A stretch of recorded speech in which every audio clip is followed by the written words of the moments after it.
मैं विवेकानंद स्वागत करता हूं आप सभी का अपने केबीसी किंगडम बायोलॉजी क्लासेस में। आप सभी मेरे साथ पढ़ रहे हैं biology for class 12th and NEET UG preparations. अभी हम लोग देख रहे हैं चैप्टर 3 ह्यूमन रिप्रोडक्शन और आज हमें पढ़ना है टेस्टिस के इंटरनल स्ट्रक्चर के बारे में। आज का अपना पहला टॉपिक है टेस्टिस। तो चलिए शुरू करते हैं। टॉपिक मेंशन कर दे रहा हूं मैं, टेस्टिस। सबसे पहले हम लोग टेस्टिस के इंटरनल स्ट्रक्चर को समझते हैं। कल जहां तक कि मैंने बताया था पिछले वीडियो में कि टेस्टिस मेल में प्राइमरी सेक्स ऑर्गन होता है। क्यों भाई? क्योंकि यहां गैमेट का फॉर्मेशन हो रहा है, इसलिए टेस्टिस को प्राइमरी सेक्स ऑर्गन कहा जाता है। ठीक है भाई, आज हम लोग स्ट्रक्चर को समझते हैं, फिर हम लोग और भी कई सारे बातों को जानेंगे। तो चलिए सबसे पहले हम लोग स्ट्रक्चर को डिस्क्राइब कर लें। टेस्टिस एक ओवल शेप्ड स्ट्रक्चर होती है। अब कहते हैं इस टेस्टिस के ऊपर में देखिए भाई तीन लेयर होता है। कितना लेयर भाई? 3 लेयर। तो चलिए मैं तीनों लेयर को मेंशन कर दे रहा हूं, ध्यान से आप लोग देखिए और कोशिश कीजिए फिगर को आप लोग भी अच्छे तरीके से बनाने का। तो अभी तक तो मैंने यहां पर 2 लेयर बनाया हुआ है और एक लेयर में बना दे रहा हूं। देखिए भाई, आप लोग ऐसे समझिएगा कि अगर ये टेस्टिस है तो एक लेयर ये, दूसरा ये और तीसरा ये कंप्लीट ये मोटा वाला लेयर। ठीक है भाई, अब यहां सबसे अंदर वाले लेयर को क्या नाम दिया जाता है? जो सबसे अंदर का लेयर है इसे नाम दिया जाता है ट्यूनिका वेस्क्यूलोसा। क्या नाम दिया जाता है भाई? ट्यूनिका वेस्क्यूलोसा। अब उसके जो ऊपर वाला लेयर है इस लेयर को नाम दिया जाता है ट्यूनिका एल्ब्यूजिनिया।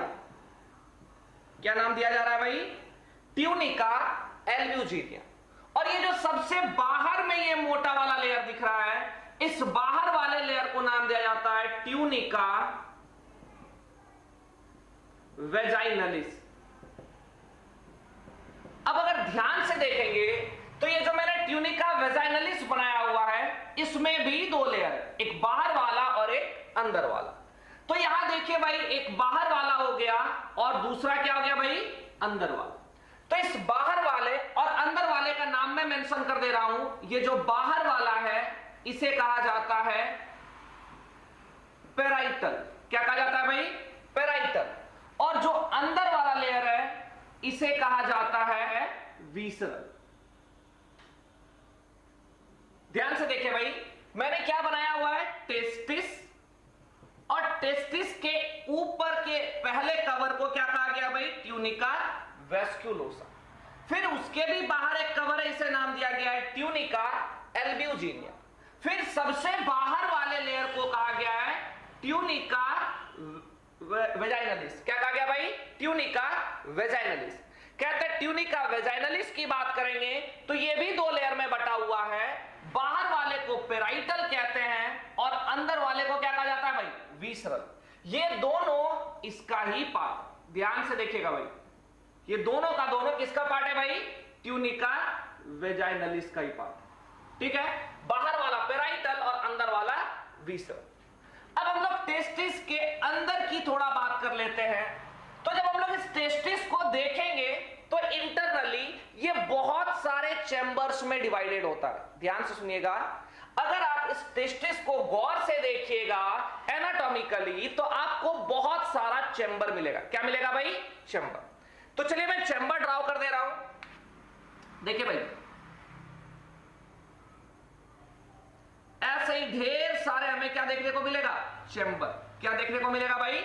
चैम्बर। अब इस चैम्बर को क्या नाम दिया जाता है? इस चैम्बर को नाम दिया जाता है टेस्टिकुलर लोब्यूल्स। तो चलिए मैं यहां मेंशन कर दे रहा हूं इस चैम्बर का नाम। ये चैम्बर क्या है भाई? Testicular lobules. अब आपसे क्वेश्चन पूछा जा सकता है कि ये जो टेस्टिकुलर लोब्यूल्स है, ध्यान से देखिएगा, यहां जो मैंने मेंशन किया हुआ है टेस्टिकुलर लोब्यूल्स, ये कितने सारे होते हैं, इनका नंबर क्या होता है? तो अगर आप एनसीईआरटी के अकॉर्डिंग आंसर देंगे तो आप बताइएगा 250। कितना बताइएगा भाई? 250। लेकिन ये वेरी करता रहता है। ऐसे इन जनरल अगर बात करेंगे तो ये 200 से 400 हो सकता है। ये 250 एनसीईआरटी का डाटा है भाई। किसका डाटा है? एनसीईआरटी। तो याद रखिएगा, अगर एग्जाम में आपको ऐसा ऑप्शन आ जाए 200, 250, 300, 450, 250, तो ऑप्शन में क्या लगाना है? 250। और ऐसा अगर वेरिएबल टाइप का दिया हो 200 से 400, 300 से 500, तो आंसर क्या लगाइएगा आप? 200 से 400। ठीक है भाई। अब इस चेंबर के अंदर ध्यान से देखिए, ये जो मैंने चेंबर बनाया हुआ है टेस्टिकुलर लोब्यूल्स, इसके अंदर ढेर सारा आपको पाइपलाइन मिलेगा। क्या मिलेगा भाई? पाइपलाइन। हर एक चेंबर में 1 से 3 पाइपलाइन हो सकता है। यह भी वैरी करता है। जरूरी नहीं है कि 4 हो, जरूरी नहीं है कि 3 हो, यह वैरी करता रहता है। किसी में 1 भी हो सकता है, किसी में 2 भी हो सकता है, और किसी में 3 पाइप भी हो सकता है। तो ये चलिए भाई, ये बन गया अपना पाइपलाइंस। अब बात ये आती है कि भाई ये पाइपलाइन को कहा क्या जाता है? तो इस पाइपलाइन का नाम है भाई, ध्यान से देखिएगा, इस पाइपलाइन को कहा जाता है सेमनीफेरस ट्यूब्यूल। क्या कहा जाता है भाई? Seminiferous tubules. इसी ट्यूब्यूल्स में स्पर्म का प्रोडक्शन होता है। किसका प्रोडक्शन भाई? स्पर्म का प्रोडक्शन कहां होगा? Seminiferous tubule. अब ये सेमनीफेरस ट्यूब्यूल की अगर बात करेंगे तो इसका नंबर होता है 400 से 1200। कितना भाई? 400 से 1200 तक ये वेरी करता। अब कहते हैं स्पर्म का फॉर्मेशन तो सेमनीफेरस ट्यूब्यूल में हो गया, तो क्या स्पर्म वहीं रहेगा या इसे आगे ले जाया जाएगा? जरूरी है इसे आगे ले जाना। अब यहां से स्पर्म, ध्यान से देखिएगा, ये स्पर्म यहां से कलेक्ट होगा ट्यूब्यूल्स के द्वारा। किसके द्वारा भाई? ट्यूब्यूल्स के द्वारा। ध्यान से देखिए, कह रहे हैं कि यहां से स्पर्म सेमनीफेरस ट्यूब्यूल से फिर वापस ट्यूब्यूल के द्वारा छोटे छोटे नलिकाओं के द्वारा कलेक्ट होता है। क्या होता है भाई? कलेक्ट। अब कहते हैं कलेक्ट कहां होता है? तो कलेक्ट जिस पोर्शन पर होता है, इस पोर्शन को नाम देते हैं हम लोग रेटे टेस्टिस। क्या नाम दिया जाता है भाई? रेटे टेस्टिस। तो चलिए मैं मेंशन कर दे रहा हूं, रेटे टेस्टिस। कोई दिक्कत है भाई? अब बात यह आती है कि इस सेमनीफेरस ट्यूब्यूल और रेटे टेस्टिस के बीच में भी मैंने पाइपलाइन बनाया हुआ है। तो भाई इस बीच के पाइपलाइन को क्या नाम देते हैं? ये जो बीच में पाइपलाइन बना हुआ है, इस पाइपलाइन को नाम देते हैं ट्यूब्यूलाई रेक्टाई। क्या नाम देते हैं भाई? ट्यूब्यूलाई रेक्टाई। मतलब स्पर्म का फॉर्मेशन सेमनीफेरस ट्यूब्यूल्स में हुआ, वहां से ये गया ट्यूब्यूलाई रेक्टाई में, और फिर गया रेटे टेस्टिस में। अब रेटे टेस्टिस से फिर स्पर्म बाहर निकलेगा। क्या निकल जाएगा भाई? बाहर। अब कहते हैं ये स्पर्म बाहर कौन से पाइपलाइन के द्वारा निकलता है? तो जिस पाइपलाइन के द्वारा निकलता है, इस पाइपलाइन का नाम है वासा इफरेंसिया। क्या नाम है भाई? वासा इफरेंसिया। ये मैंने नाम मेंशन कर दिया, वासा इफरेंसिया। अब बात ये आती है कि अब ये कहां जाएगा? तो याद कीजिए, कल के स्ट्रक्चर में आपको याद होगा मैंने मेंशन किया हुआ था कि जैसे ही स्पर्म टेस्टिस से बाहर निकलेगा, कहां निकलेगा भाई? बाहर। ये पहुंच जाएगा एपिडिडाइमिस में। कहां पहुंच जाएगा भाई? एपिडिडाइमिस। मतलब ये जो मैंने स्ट्रक्चर बनाया हुआ है, ध्यान से देखिए, ये जो मैंने स्ट्रक्चर बनाया हुआ है ब्लैक कलर का, ये है एपिडिडाइमिस का। किसका है भाई? एपिडिडाइमिस। एपिडिडाइमिस भी 3 पार्ट्स में बटा होता है। सबसे ऊपर वाले को कहते हैं कैपुट, बीच वाले को कहते हैं कॉर्पस, और नीचे वाले को कहते हैं कौडा। क्या कहते हैं भाई? कौडा। मतलब इन तीनों को मिलाकर हम लोग क्या कहेंगे? एपिडिडाइमिस। क्या कहेंगे भाई? एपिडिडाइमिस। अब एपिडिडाइमिस के बाद ये कहां पहुंच जाएगा? वास डिफर्स। कहां पहुंच जाएगा भाई? वास डिफर्स। अब इसके बाद फिर यूरेथ्रा और यूरेथ्रा से मीटस के द्वारा फिर बाहर। ध्यान से देखिए भाई इस टेस्टिस के कंप्लीट स्ट्रक्चर को, बहुत ही इंपॉर्टेंट है, एग्जाम्स में पूछा जाता है और नीट में तो इससे रिलेटेड कई सारे क्वेश्चन आते हैं। आपका नीट का एग्जाम डेट भी अभी क्लियर हो चुका है कि 26 जुलाई को एग्जाम होने वाला है, तो आप लोग भाई इससे आसानी से रिवाइज कर सकते हैं, यहां से क्वेश्चन आता है। सबसे पहले तो मैंने बनाया हुआ है टेस्टिस। टेस्टिस के ऊपर मैंने 3 लेयर बनाया हुआ है। सबसे अंदर वाले लेयर को कहा गया है ट्यूनिका वेस्क्युलोसा। यहां पर ढेर सारा ब्लड कैपिलरीज गया रहता है जो इसको जरूरी चीजें प्रोवाइड करती है। फिर इसके बाद वाले लेयर को बोला गया है ट्यूनिका एल्ब्यूजिनिया। क्या कहा गया भाई? Tunica albuginea. और इसके बाहर भी एक लेयर है, उस लेयर को नाम दिया गया है ट्यूनिका वेजाइनालिस। ये ट्यूनिका वेजाइनालिस 2 लेयर में बटा होता है, बाहर वाला पेराइटल और अंदर वाला विसरल। जब हम लोग टेस्टिस को फिर अंदर से देखेंगे तो पता चलेगा ये टेस्टिस कई सारे चैम्बर्स में बटा होता है। इन सभी चैम्बर्स को नाम दिया गया है टेस्टिकुलर लोब्यूल्स। क्या नाम दिया गया भाई? Testicular lobules. बता दूं कि ये टेस्टिकुलर लोब्यूल्स अगर आपको डाटा पूछे कि कितना होता है तो आप लोग एनसीईआरटी के अकॉर्डिंग 250 बताइएगा और in general 200 to 400। In seminiferous, in testicular lobules के अंदर ढेर सारे पाइपलाइंस होता है। इन पाइपलाइंस को कहा जाता है सेमनीफेरस टिब्यूल, जहां स्पर्म का एक्चुअल में फॉर्मेशन होता है। अब स्पर्म बन जाएगा सेमनीफेरस ट्यूब्यूल्स में, तो यहां से जाएगा ट्यूबुलाई रेक्टाई। कहां पहुंच जाएगा भाई? ट्यूबुलाई रेक्टाई। देखिए भाई मैं एरो दे रहा हूं। सेमनीफेरस ट्यूब्यूल से कहां पहुंच गया? ट्यूबुलाई रेक्टाई। फिर ट्यूबुलाई रेक्टाई से ये पहुंच जाएगा रेटे टेस्टिस। फिर रेटे टेस्टिस से कहां चला जाएगा भाई? उसके बाद चला जाएगा ये वासा इफ्रेंसिया। और वासा इफ्रेंसिया के बाद कहां पहुंच जाएगा भाई? वासा इफ्रेंसिया के बाद पहुंचेगा एपिडिडाइमिस और फिर कहां जाएगा? वास डिफर्स। और इसके बाद कहां चला जाएगा? इसके बाद चला जाएगा आपका यूरेथ्रा और फिर मीटस से बाहर। ठीक है भाई, तो ये हो गया आपका स्पर्म का पाथवे। ध्यान से इस स्ट्रक्चर को एकदम से याद रखिएगा। चलिए मैं इसी स्ट्रक्चर के साथ आपको पाथवे ऑफ स्पर्म भी बता दे रहा हूं। क्या बता रहा हूं भाई? Pathway of sperm. तो ये भाई देखिए क्लियर है आप लोगों को। अब आइए इस साइड में बता रहा हूं आप लोगों को पाथवे ऑफ स्पर्म। तो यहां पर मैं मेंशन कर रहा हूं पाथवे ऑफ स्पर्म। देखिए भाई इस फिगर से ही क्लियर हो जाएगा। सबसे पहले सेमनीफेरस ट्यूब्यूल्स, फिर इसके बाद कहां चला जाएगा भाई? ट्यूब्यूलाई रेक्टाई। फिर कहां चला जाएगा भाई? रेटे टेस्टिस। फिर कहां चला जाएगा? वासा इफ्रेंसिया। फिर कहां चला जाएगा भाई? एपिडिडाइमिस। फिर कहां चला जाएगा? वास डिफर्स। फिर कहां जाएगा भाई? देखिए भाई यहां पर आप लिख सकते हैं यूरेथ्रा, लेकिन इससे बेहतर आप और यहां पर लिख सकते हैं एक नाम इजैकुलेटरी डक्ट। ध्यान से देखिएगा, इजैकुलेटरी डक्ट। अब आपके दिमाग में ये क्वेश्चन जाना चाहिए कि सर जी ये इजैकुलेटरी डक्ट क्या होता है? तो जहां पर सभी ग्लैंड्स का सिक्रीशन रिलीज होता है उस डक्ट को कहते हैं इजैकुलेटरी डक्ट। फिर इस इजैकुलेटरी डक्ट के बाद आ जाएगा यूरेथ्रा। क्या आ जाएगा भाई? यूरेथ्रा।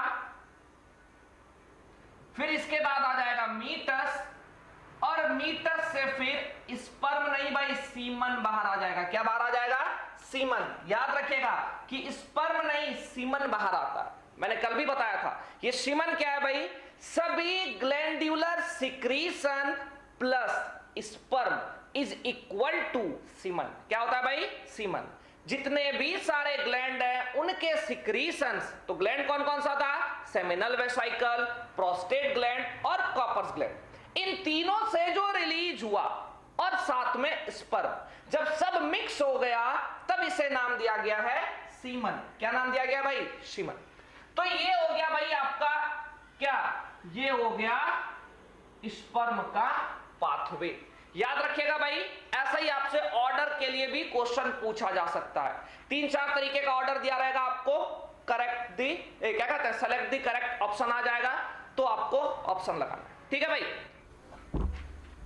चलिए भाई अब टेस्टिस के बारे में कुछ जनरल इंफॉर्मेशन ले लेते हैं। अगर बात करें टेस्टिस की, तो टेस्टिस कैसा होता है भाई, ओवल शेप्ड। शेप कैसा होगा भाई, अंडा। अगर बात करेंगे ये कितने नंबर्स में होता है, तो Oval shaped and 1 in pair. कितने जोड़े में होगा भाई, एक जोड़े में। ठीक है, अब इस एक जोड़े में बात करेंगे तो थोड़ा बहुत अगर बात करें तो राइट वाला टेस्टिकल या टेस्टिस थोड़ा साइज में बड़ा होता है। कहते हैं ये टेस्टिस प्रेजेंट कहां होता है भाई, ये टेस्टिस कहां प्रेजेंट होता है, तो क्या लिखेंगे भाई, inside scrotal sac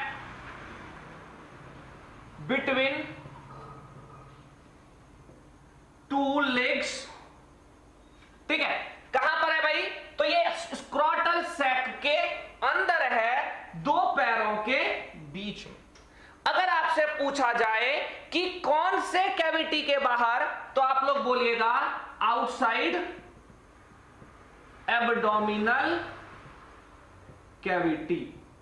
abdominal cavity के बाहर, डायफ्राम से ऊपर थोरेसिक कैविटी होता है और डायफ्राम से नीचे एब्डोमिनल कैविटी होता है। अगर बात करेंगे डायमेंशंस की, किसकी बात कर रहे हैं भाई, डायमेंशंस की, तो डायमेंशन होता है 5 centimetre into 2 centimetre into 3 centimetre.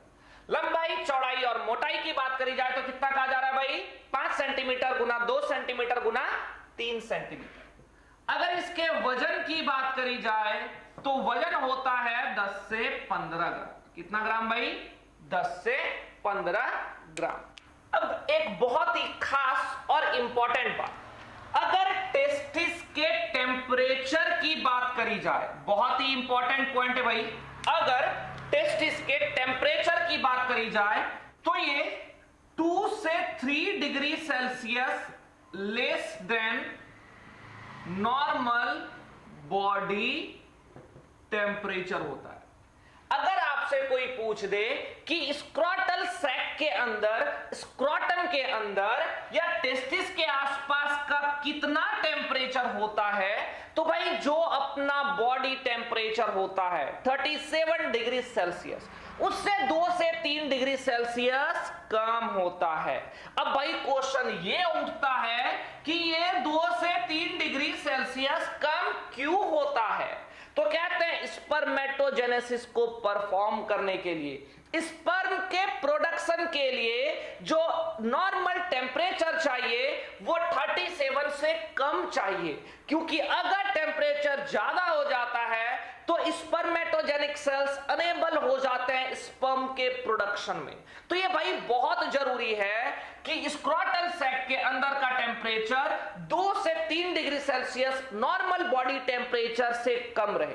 तो याद रखिएगा, बहुत ही इंपॉर्टेंट पॉइंट है, पूछा जाएगा कि स्क्रॉटल सैक का टेम्परेचर नॉर्मल बॉडी टेम्परेचर से 2 से 3 डिग्री सेल्सियस कम क्यों होता है, तो आंसर दीजिएगा कि स्पर्मेटोजेनेसिस होने के लिए ये टेम्परेचर कम होना जरूरी है, अन्यथा हाई टेम्परेचर पर स्पर्मेटोजेनिक सेल, ध्यान से सुनिएगा कि हाई टेम्परेचर पर स्पर्मेटोजेनिक सेल स्पर्म के प्रोडक्शन में कैपेबल नहीं होते हैं। तो बहुत जरूरी है कि टेम्परेचर 2 से 3 डिग्री सेल्सियस कम। और भाई ये तो याद ही होगा कि टेस्टिस क्या है, प्राइमरी सेक्स ऑर्गन। क्या भाई, प्राइमरी सेक्स ऑर्गन। क्यों, क्योंकि ये गैमेट का फॉर्मेशन करता है। इसका अगर फंक्शन पूछा जाए कि चचा फंक्शन क्या होता है, तो आप लोग आंसर दीजिएगा कि फंक्शन होता है प्रोडक्शन ऑफ, क्या भाई, प्रोडक्शन ऑफ गैमीट्स एंड क्या, और भी कुछ बनाता है, क्या भाई, हॉर्मोन्स। क्या बनाता है, हॉर्मोन्स।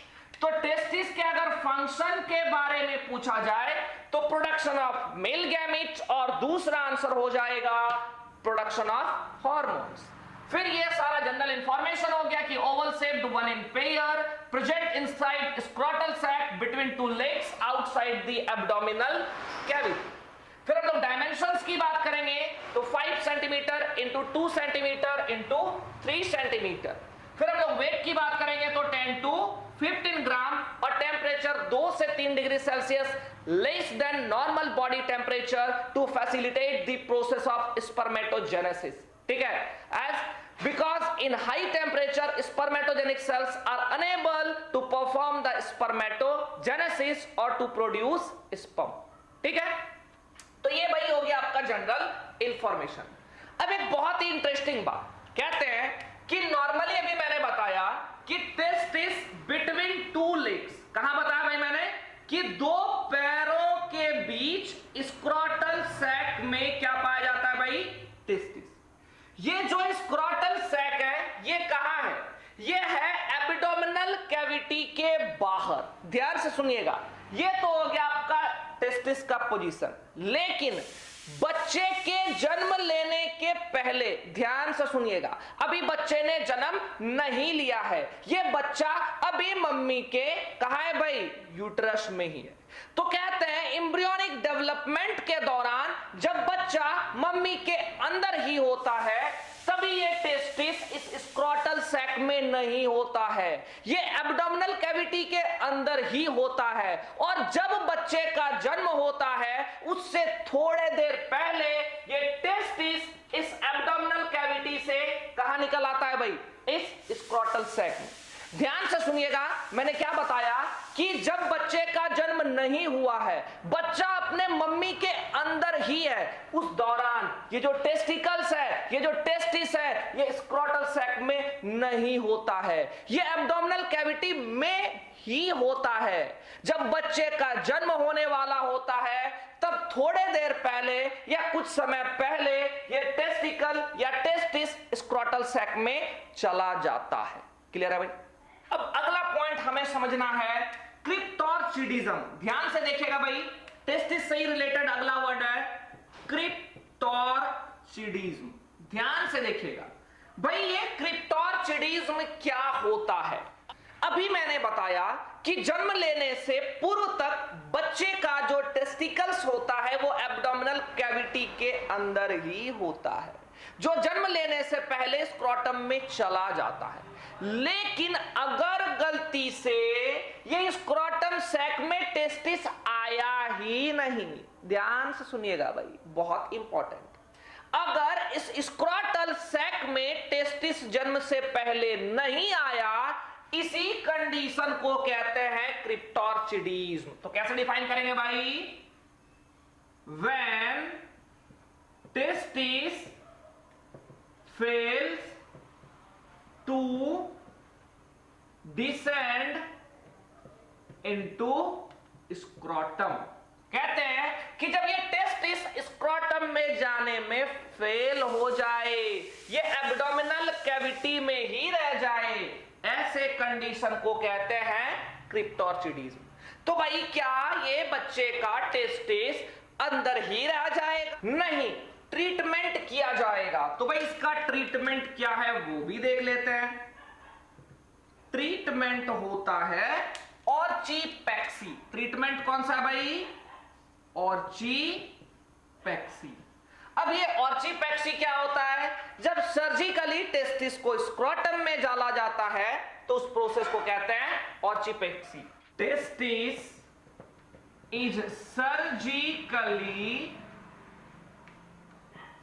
डिसेंडेड इनटू स्क्रोटम, मतलब सर्जिकली टेस्टिस को स्क्रोटम के अंदर डालने की प्रक्रिया को हम लोग क्या कह रहे हैं भाई, ऑर्चिपेक्सी। और नहीं जा पाया तो इस टर्म को हम लोग क्या बोल रहे हैं, क्रिप्टोर्चिडिज्म। तो भाई दो टर्म तो क्लियर है। अब नेक्स्ट टर्म की ओर बढ़ते हैं। नेक्स्ट अपने पास टर्म है ऑर्चिडेक्टोमी। क्या है भाई, ऑर्चिडेक्टोमी। अब ये ऑर्चिडेक्टोमी क्या होता है? ऑर्चिडेक्टोमी, टॉमी वर्ड जहां भी आ जाए, ध्यान से सुनिएगा, जिस भी वर्ड के आखिरी में टॉमी लगा हुआ मिल जाए तो टॉमी का मतलब समझिएगा काटना होता है। ठीक है भाई। वैसे भी टॉमी का मतलब ही क्या होता है, कुत्ता, और कुत्ते का काम क्या है भाई, काटना। तो याद रखिएगा कि जिस भी टर्म के आखिरी में टॉमी लगा हो वहां किसी ना किसी चीज का कटिंग हो रहा है। जैसे वासेक्टॉमी तो वास डिफेंस का कटिंग हो रहा है, ट्यूबेक्टॉमी फैलोपियन ट्यूब का कटिंग हो रहा है, और ये भाई ऑर्चिडेक्टॉमी तो यहां होता है सर्जिकल रिमूवल। ध्यान से देखिएगा भाई, सर्जिकल रिमूवल ऑफ टेस्टिस। किसका रिमूवल भाई, टेस्टिस को जब सर्जिकली रिमूव कर दिया जाता है तो उस प्रोसेस को ऑर्चिडेक्टॉमी कहा जाता है। क्लियर है भाई ये भी टर्म। अब अगले टर्म में जाते हैं हम लोग। अगला टर्म है अपने पास कास्ट्रेशन। क्या है भाई, कास्ट्रेशन। अब ये कास्ट्रेशन वर्ड कौन सा होता है, मैं बहुत सारे नए वर्ड्स को आप लोगों को इंट्रोड्यूस करा रहा हूं, ध्यान से।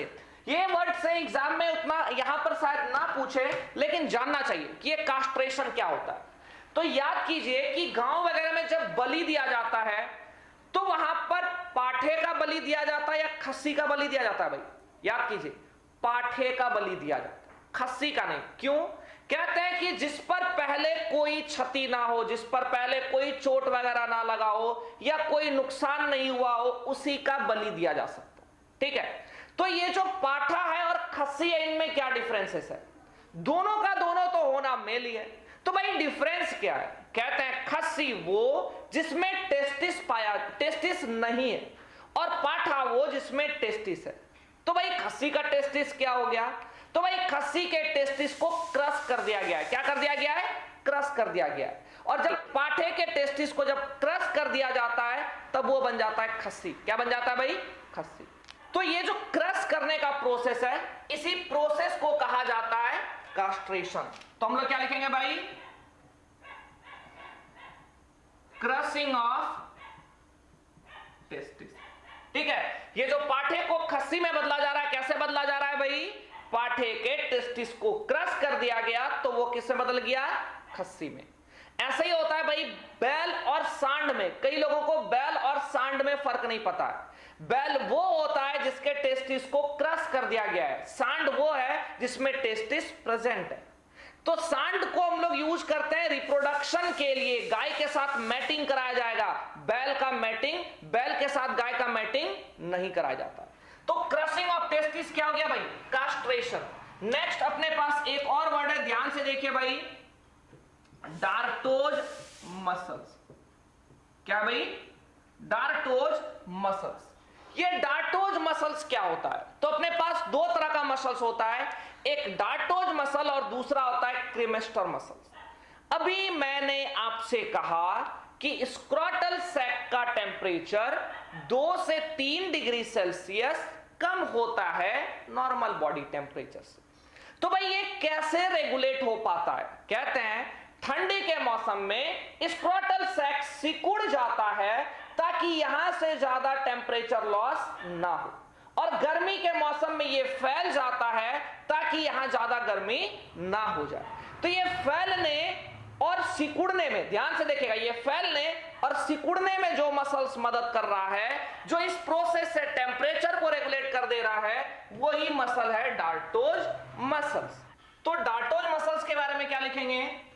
It controls temperature regulation. कैसे भाई? तो गर्मी में ये क्या करता है, उसको थोड़ा सा रिलैक्स कर देता है और ठंडी में कॉन्ट्रैक्ट कर देता है, जिससे टेम्परेचर का रेगुलेशन होता है। अगला अपने पास और एक मसल आ जाता है क्रीमेस्टर मसल्स। ध्यान से देखिएगा भाई, ये क्रीमेस्टर मसल्स क्या होता है? कहते हैं कि सेक्सुअल एक्साइटमेंट के दौरान जब पेनिस इरेक्ट होता है, ध्यान से सुनिएगा कि सेक्सुअल एक्साइटमेंट के दौरान जब पेनिस इरेक्ट होता है तो स्क्रोटल सैक को अपलिफ्ट किया जाता है। ये स्क्रोटल सैक थोड़ा ऊपर की ओर आ जाता है, और ये जो मसल वर्क करा रहा होता है वो है क्रीमेस्टर मसल्स। तो ये क्या चीजें मदद करता है भाई? It helps in upliftment of, क्या भाई?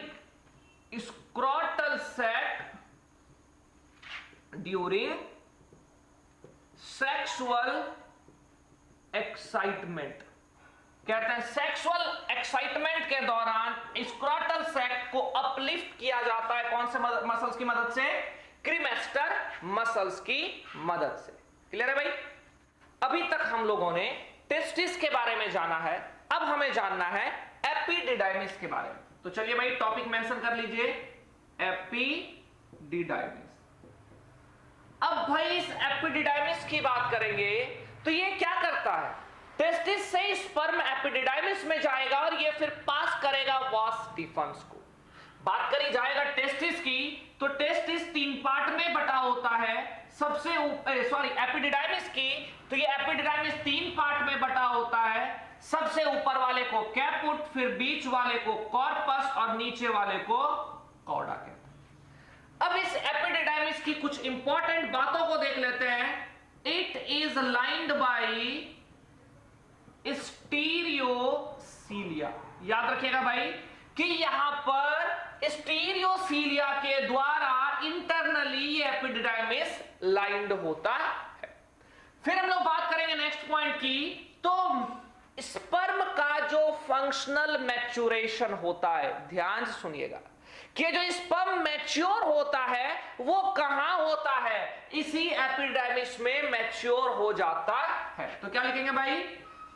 Functional maturation of sperm occurs in epididymis। Clear है भाई? नेक्स्ट पॉइंट की अगर बात करेंगे तो यहां एपिडिडाइमिस में स्पर्म खुद के एनर्जी से मूव नहीं करता है। यह बहुत ही इंटरेस्टिंग बात है। सुनिए भाई कि स्पर्म मेल रिप्रोडक्टिव सिस्टम के अंदर कहीं भी खुद का एनर्जी यूज नहीं करेगा। ये किसी तरीके से पल्सेटाइल मूवमेंट या सीलिया वगैरह से धक्का खाकर मेल से बाहर निकलेगा और बाहर निकल के जब ये फीमेल के रिप्रोडक्टिव ट्रैक्ट वेजाइना में इंटर करेगा, फिर वहां से स्पर्म अपना मूवमेंट शुरू करता है। तो भाई क्यों ऐसा होता है कि स्पर्म मेल रिप्रोडक्टिव सिस्टम में खुद का एनर्जी यूज नहीं कर रहा है? तो भाई एनर्जी बचाने के लिए इसे मीलों दूर जाना है, बहुत लंबा सफर करना है, ओवम तक पहुंचना है, तो भाई पहले ही अपना एनर्जी बर्बाद नहीं करेगा। तो भाई इसके लिए हम लोग लिख सकते हैं कि स्पर्म रिमेन्स, मेंशन कीजिएगा भाई, sperm remains non motile in complete mail genital tract. काहे के लिए?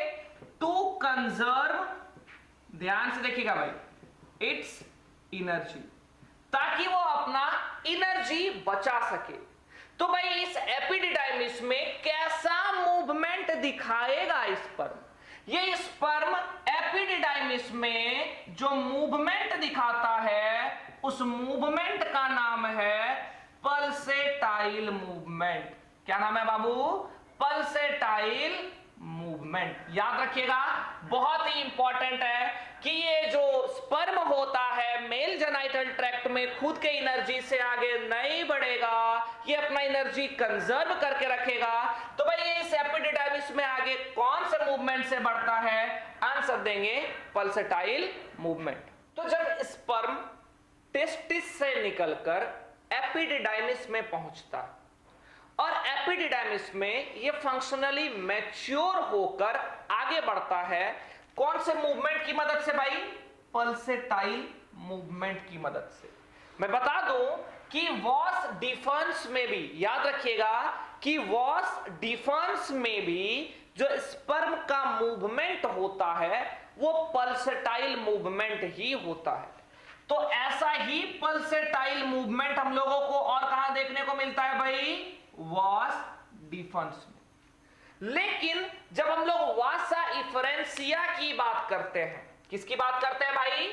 वासा इफरेंसिया की बात करेंगे तो वासा इफरेंसिया में स्पर्म का मूवमेंट, स्पर्म्स मूवमेंट इन वासा इफरेंशिया। अगर कोई आपसे ऐसा क्वेश्चन पूछता है तो आंसर देंगे सीलियरी मूवमेंट। क्या आंसर देंगे भाई? Ciliary movement. तो ये तीनों ही मूवमेंट से क्वेश्चन, ये तीनों ही पार्ट से क्वेश्चन मूवमेंट से रिलेटेड आता है। कि सबसे पहले कि ये एपिडिडाइमिस में स्पर्म का मूवमेंट कैसा होता है, तो आंसर देंगे पल्सेटाइल। वॉस डिफरेंस में कैसा होता है, तो पल्सेटाइल। जबकि हम लोग वासा इफरेंशिया की बात करेंगे तो यहां मूवमेंट कैसा होगा भाई? Ciliary movement.